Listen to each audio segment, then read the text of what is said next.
Morning guys, मैं मनीष कुमार शर्मा। आज मैं इस वीडियो में लेकर के आया हूँ एक ऐसा टॉपिक जिसके बिना इंग्लिश ग्रामर एक बिल्कुल ही अपंग की भांति मालूम पड़ता है। दोस्तों, आज मैं इस वीडियो में बात करने वाला हूँ टेंस का। टेंस जो एक ऐसी चीज़ होती है जो इंग्लिश ग्रामर में एक महत्वपूर्ण भूमिका निभाती है। कहा जाता है कि अगर इंग्लिश ग्रामर में टेंस का नॉलेज न हो तो पूरी इंग्लिश बेकार होती है। अब मैं इस वीडियो में बात करूंगा टेंस की। तो आइए हम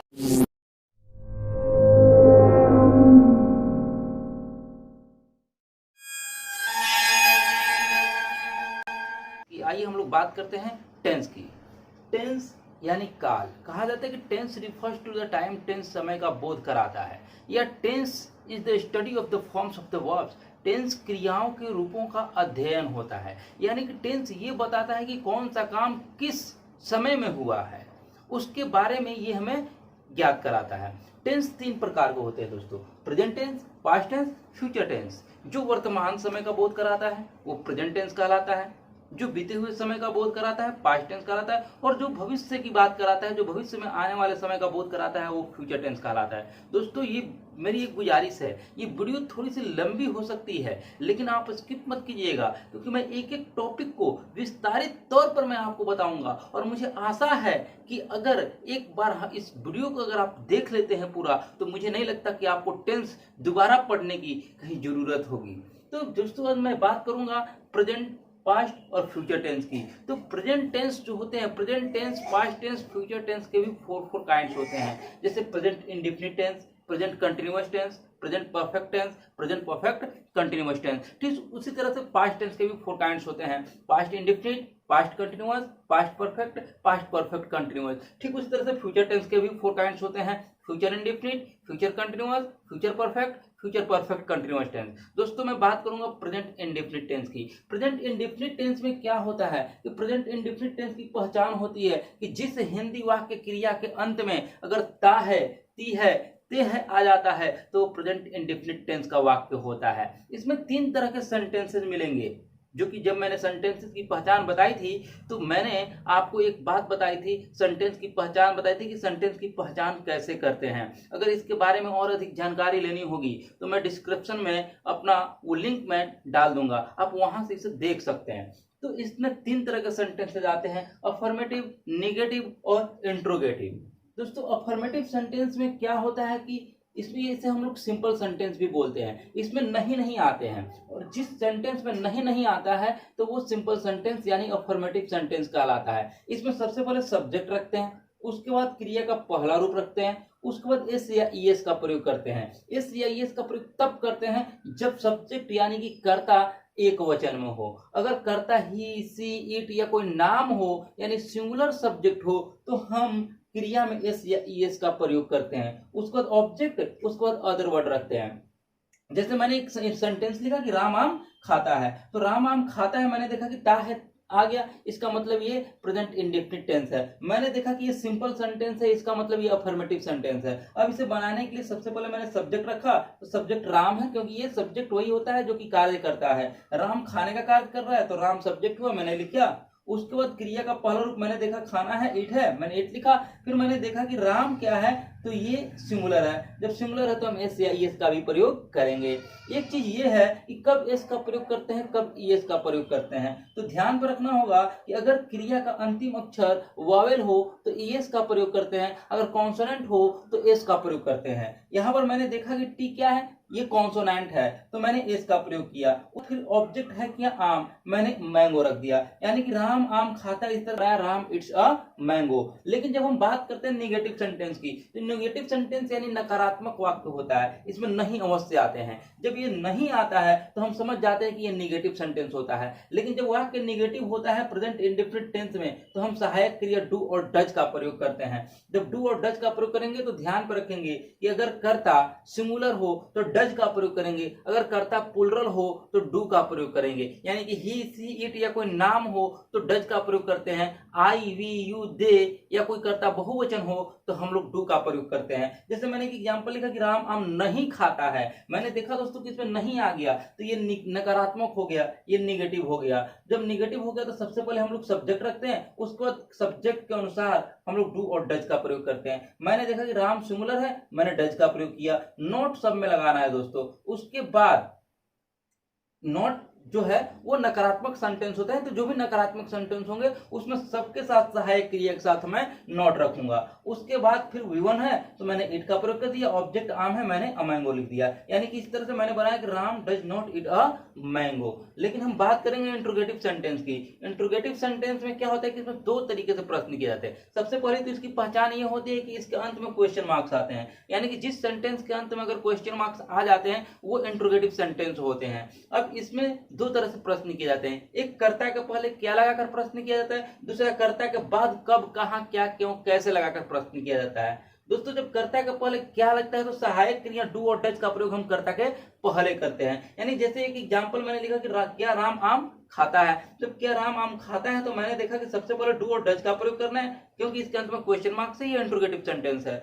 तो राम के पहले राम सिंगुलर है तो मैंने डज का प्रयोग किया, उसको सब्जेक्ट का मैंने सब्जेक्ट रखा, V1 इट रखा, उसके बाद ऑब्जेक्ट है अ मैंगो, मैंने अ मैंगो का प्रयोग कर दिया। इस तरह से मैंने बनाया कि does Ram it a mango. लेकिन इसी में एक दूसरा चीज आता है कि तुम कहाँ रहते हो, यानी कि इसमें कर्ता के पहले क्या लगाकर प्रश्न नहीं किया गया, कर्ता के बाद कब, कहाँ, क्या, क्यों, कैसे लगाकर प्रश्न किया गया। तो ये क्या होता है कि जब कर्ता के पहले कब, कहाँ, क्या, क्यों, कैसे लगाकर प्रश्न किया जाता है तो उसे हम लोग WH वर्ड बोलते हैं, क्योंकि इसकी स्टार्टिंग WH से ही होती है, तो उसे WH वर्ड बोलते हैं। तो दोस्तों सबसे पहले हम क्या करते हैं कि इस WH वर्ड को हम सबसे पहले रख देते हैं। उसके बाद जो पहला ये स्ट्रक्चर होता है इसके अनुसार मैं यहाँ पर कार्य करता हूँ। यानी कि वेयर, कहाँ की अंग्रेजी क्या होती है, वेयर, मैंने वेयर रख दिया। उसके बाद फिर मैंने देखा कि यू प्लुरल है, उसके लिए मैंने डू का प्रयोग किया, सब्जेक्ट यू है मैंने यू रख दिया, उसके बाद क्रिया लिव है मैंने लिव रख दिया। इसलिए तुम कहाँ रहते हो मैंने बनाया कि वेयर डू यू लिव। अब दोस्तों मैं बात करता हूँ प्रेजेंट कंटिन्यूअस टेंस की।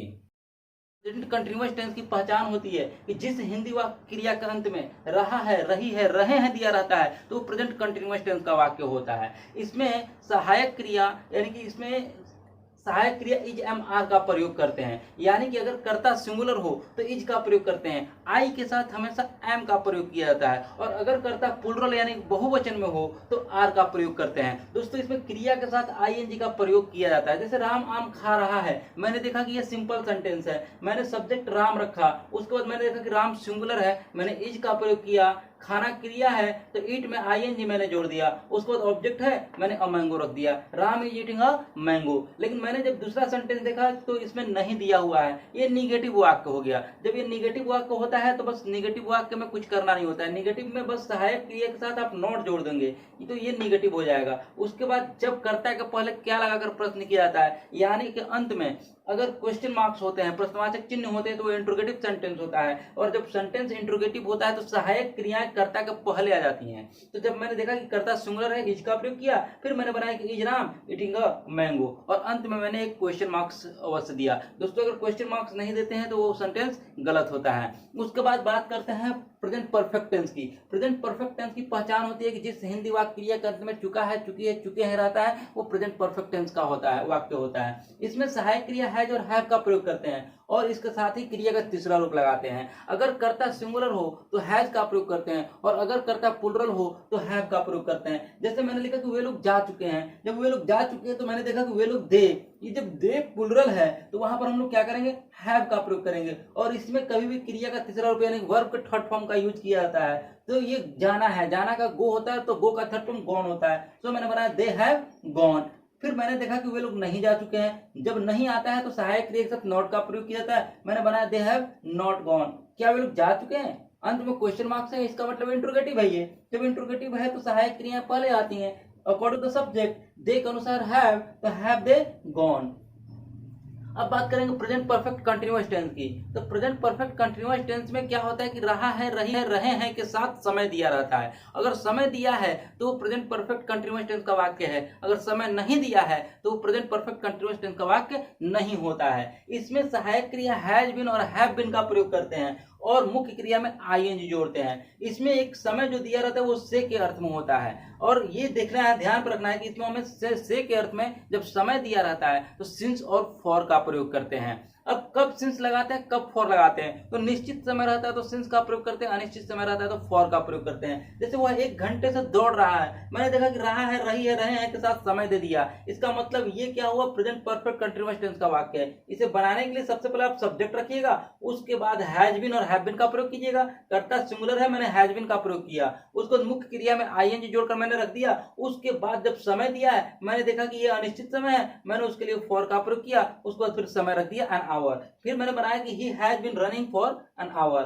फिर मैं बात करता हूं वो 1 घंटे से नहीं दौड़ रहा है, नहीं जब दे दिया वाक्य नेगेटिव हो गया, हमें कुछ नहीं करना है, सहायक क्रिया के साथ नॉट का प्रयोग कर देना है और बाकी सारा उसी स्ट्रक्चर पे बनाना है। उसको दौड़ रहा है, मैंने देखा कि अंत में क्वेश्चन मार्क्स है, इसका मतलब ये इंट्रोगेटिव है, और जब सेंटेंस इंट्रोगेटिव होता है तो सब्जेक्ट के पहले सहायक क्रिया का प्रयोग किया जाता है। सो मैंने हैज और हैव का प्रयोग सबसे पहले कर दिया, करता सिंगुलर है तो मैंने हैज का प्रयोग किया। इस तरह से मैंने बनाया कि has he been running for an hour. अब मैं बात करता हूं पास्ट टेंस की, पास्ट इंडेफिनिट टेंस की। तो पास्ट इंडेफिनिट टेंस की पहचान ये होती है कि जिस हिंदी वाक्य क्रिया के अंत में ता था, ती थी, ते थे, या, ये, ही, आ, ई, ए, रा, रेडी होता है तो वो पास्ट इंडेफिनिट टेंस का वाक्य होता है। इसमें सब्जेक्ट के साथ वर्ब का सेकंड फॉर्म यानी क्रिया का दूसरा रूप लगता है। जैसे मैंने कहा कि मैं वहां गया, मैंने देखा कि अंत में या आ गया, इसका मतलब ये पास्ट इंडेफिनिट टेंस का वाक्य है। मैं वहां गया तो सब्जेक्ट आई है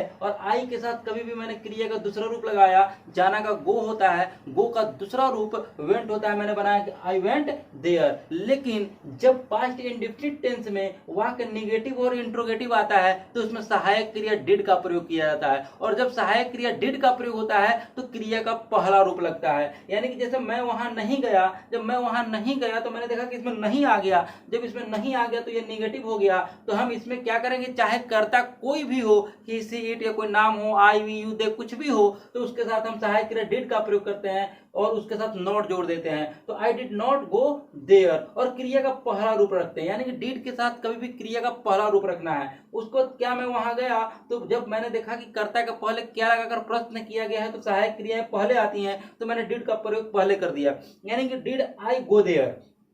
उसके बाद पास्ट कंटिन्यूअस टेंस की, पास्ट कंटिन्यूअस टेंस में पहचान होती है कि रहा था, रही थी, रहे थे। इसमें सहायक क्रिया वाज और वर का प्रयोग करते हैं और क्रिया का चौथा रूप यानी कि मुख्य क्रिया के अंत में आईएनजी जोड़ते हैं। जैसे हम लोग लिख रहे थे, जब लिख रहे थे तो वी, जब कर्ता प्लुरल है मैंने वर का प्रयोग किया, अगर कर्ता सिंगुलर होगा हम वाज का प्रयोग करेंगे, तो वी वर राइटिंग। उसके बाद हम लोग नहीं लिख रहे थे, जब वाक्य नेगेटिव आता है सहायक क्रिया के साथ नॉट का प्रयोग किया जाता है, तो वी वर नॉट राइटिंग। उसको क्या हम लोग लिख रहे थे, जब कर्ता का पहले क्या लगता है तो सहायक क्रियाएं पहले आती हैं, मैंने वाज और वर का प्रयोग पहले किया, अकॉर्डिंग टू द सब्जेक्ट मैंने वर का प्रयोग किया, तो वर वी राइटिंग। उसके बाद पास्ट का परफेक्ट टेंस की, पास्ट परफेक्ट टेंस की पहचान होती है कि चुका था, चुकी थी, चुके थे रहता है, और इसमें सहायक क्रिया हैड का प्रयोग करते हैं। चाहे कर्ता कोई भी हो सबके साथ हम हैड का प्रयोग करेंगे, और क्रिया का यानी वर्ब का थर्ड फॉर्म रखा जाता है, क्रिया का तीसरे रूप का प्रयोग किया जाता है। जैसे वह जा चुका था तो ही, और चाहे कोई भी हो सबके साथ हैड का प्रयोग करेंगे, ही हैड, और जाना का तीसरा रूप गॉन होता है, गो का तो मैंने गॉन रख दिया, ही हैड गॉन। जब वाक्य नेगेटिव होता है तो मैंने वही किया, सहायक क्रिया के साथ नॉट का प्रयोग किया, ही हैड नॉट गॉन। क्या वह जा चुका था, जब क्या वह जा चुका था तो ये इंट्रोगेटिव हो गया, तो इंट्रोगेटिव में सहायक क्रियाएं पहले आती हैं, मैंने पहले सहायक क्रिया का प्रयोग किया, हैड ही गॉन। लेकिन जब बात करेंगे पास्ट परफेक्ट कंटीन्यूअस टेंस की, तो पास्ट परफेक्ट कंटीन्यूअस टेंस में वही चीजें होती है कि रहा था, रही थी, रहे थे के साथ समय दिया रहता है, और जब रहा था, रही थी, रहे थे के साथ समय देता है तो वो पास्ट परफेक्ट कंटीन्यूअस टेंस का वाक्य होता है। इसमें सहायक क्रिया हैड बीन का प्रयोग करते हैं और क्रिया का चौथा रूप लगाते हैं, यानी मुख्य क्रिया में आईएनजी जोड़ते हैं। अब जैसे मैं 4 बजे से पढ़ रहा था, जब मैं 4 बजे से पढ़ रहा था तो मैंने देखा सब्जेक्ट आई है, मैंने हाई कर दिया, हैड बीन सहायक क्रिया हैड बीन रख दिया, क्रिया का चौथा रूप रीडिंग हो गया। उसके बाद मैंने देखा कि समय निश्चित है या अनिश्चित है, निश्चित समय के लिए सिंस का प्रयोग करते हैं, अनिश्चित समय के लिए फॉर का प्रयोग करते हैं। मैंने देखा 4 बजे से ये निश्चित समय है, निश्चित समय के लिए मैंने क्या किया, सिंस का प्रयोग किया, उसको 4 o'clock सामने रख दिया। ठीक उसी तरह से अगर नेगेटिव आएगा तो हैड के साथ का प्रयोग करेंगे, इंट्रोगेटिव आएगा तो यानी कि हैड का प्रयोग सब्जेक्ट के पहले करेंगे। बात करूंगा मैं future tense. Future indefinite tense की। फ्यूचर इंडेफिनिट टेंस क्या होता है कि इसकी पहचान जो होती है फ्यूचर इंडेफिनिट टेंस की, वो हिंदी वाक्य क्रिया के अंत में गा गे गी लगा रहता है। जब हिंदी वाक्य क्रिया के अंत में गा गे गी लगा है, इसका मतलब वो फ्यूचर इंडेफिनिट टेंस का वाक्य है। इसमें सहायक क्रिया विल और शैल का प्रयोग करते हैं और क्रिया का पहला रूप लगाते हैं। जैसे एक चीज ध्यान पर रखना है कि अगर कर्ता आई और वी के साथ शैल का प्रयोग होता है और बाकी सबके साथ विल का प्रयोग किया जाता है, यानी कि कर्ता अगर आई और वी है तो शैल का प्रयोग करेंगे, बाकी सबके साथ आई और वी को छोड़ करके जितने भी कर्ता सब्जेक्ट बचते हैं उन सबके साथ विल का प्रयोग करते हैं। जैसे मैं घर जाऊंगा तो आई के साथ शैल का प्रयोग हो गया, आई शैल गो होम। ठीक उसी तरह से जब निगेटिव आएगा, नहीं आएगा तो शैल और विल के साथ नॉट का प्रयोग करेंगे। निगेटिव इंट्रोगेटिव आएगा तो विल और शैल का प्रयोग हम कर्ता के पहले करेंगे। हम बात करेंगे फ्यूचर कंटिन्यूअस टेंस की। फ्यूचर कंटिन्यूअस टेंस में क्या होता है कि हिंदी वाक्य क्रिया के अंत में रहेगा, रहेगी, रहेंगे दिया रहता है। इसमें विल और शैल के साथ साहब बी का प्रयोग करते हैं और क्रिया का चौथा रूप लगाते हैं, यानी कि मुख्य क्रिया में आईएनजी जोड़ते हैं। जैसे वह नाचती रहेगी, मैंने देखा रहेगी आ गया, रहेगा रहेगी रहेंगे जब दे देता है तो ये कंटिन्यूअस फ्यूचर कंटिन्यूअस टेंस का वाक्य होता है। इसमें कर्ता क्या है, सी है। जब सी है तो फिर मैंने क्या किया, विल का प्रयोग किया, तो सी विल बी और क्रिया का चौथा रूप मैंने लगा दिया डांसिंग। और ठीक उसी तरह से जब नेगेटिव आएगा, विल बी के बीच में नॉट का प्रयोग किया जाता है और इंट्रोगेटिव में विल और शैल का प्रयोग पहले कर देते हैं। फ्यूचर परफेक्ट टेंस की बात करेंगे तो हिंदी वाक्य क्रिया के अंत में चुकेगा, चुकेगी, चुकेंगे दिया रहता है। जब हिंदी वाक्य क्रिया के अंत में चुकेगा, चुकेगी, चुकेंगे रहता है तो फ्यूचर परफेक्ट टेंस का वाक्य होता है। इसमें विल हैव और शैल हैव का प्रयोग किया जाता है कर्ता के अनुसार। आई और वी के साथ शैल हैव का प्रयोग करते हैं, बाकी सबके साथ विल हैव का प्रयोग करते हैं। और इसमें क्रिया का तीसरा रूप यानी कि वर्ब का थर्ड फॉर्म लगाते हैं। जैसे वह खेल चुकेगा, जब चुकेगा आ गया इसका मतलब फ्यूचर परफेक्ट टेंस का वाक्य हो गया। अब इसे बनाने के लिए हम सबसे पहले सब्जेक्ट रखते हैं, मैंने ही का प्रयोग किया, फिर मैंने देखा कि ही है तो विल हैव का प्रयोग किया, उसके बाद खेलना क्रिया का मैंने तीसरा रूप दिया प्लेड, तो मैंने बनाया ही विल हैव प्लेड। अब future perfect continuous tense. Perfect continuous tense की पहचान होती है कि जब हिंदी वाक्य क्रिया के अंत में रहेगा, रहेगी, रहेंगे के साथ अगर समय दे देता है तो फ्यूचर परफेक्ट कंटिन्यूअस टेंस का वाक्य होता है। इसमें will, shall, will have been और शैल हैव बीन का प्रयोग करते हैं और क्रिया का चौथा रूप लगाते हैं और जो समय देता है उसके लिए सिंस और फॉर का प्रयोग करते हैं पहले की भांति। जैसे मैंने बनाया कि मैं सोमवार से पढ़ता रहूंगा, मैंने देखा कि रहूंगा, रहेगी, रहेंगे के साथ यहाँ पर समय दे दिया। जब समय दे दिया तो ये क्या हुआ, फ्यूचर परफेक्ट कंटिन्यूअस का वाक्य हो गया। इसे बनाने के लिए मैंने सबसे पहले सब्जेक्ट रखा आई, उसके बाद मैंने देखा कर्ता आई है तो मैंने शैल हैव बीन का प्रयोग किया। अगर कर्ता आई नहीं होता, आई वी को छोड़ करके कोई दूसरा होता तो हम वहां विल हैव बीन का प्रयोग करते हैं, यानी कि आई और वी के साथ शैल हैव बीन का प्रयोग होता है, मैंने आई के साथ शैल हैव बीन का प्रयोग कर दिया। उसके बाद क्रिया का चौथा रूप लगाते हैं रीडिंग। उसके बाद जब मैंने देखा कि समय निश्चित है तो निश्चित समय के लिए सिंस का प्रयोग करते, मैंने सिंस का प्रयोग किया। उसके बाद फिर मैंने समय रख दिया मंडे। तो इस तरह से दोस्तों आप टेंस पढ़ सकते हैं। इस वीडियो को देखिए, अगर पसंद आए तो शेयर जरूर कीजिएगा, इसे सब्सक्राइब जरूर कीजिएगा, क्योंकि आगे और भी बहुत सारे ग्रामर के टिप्स आपको दिए जाएंगे। थैंक यू, धन्यवाद।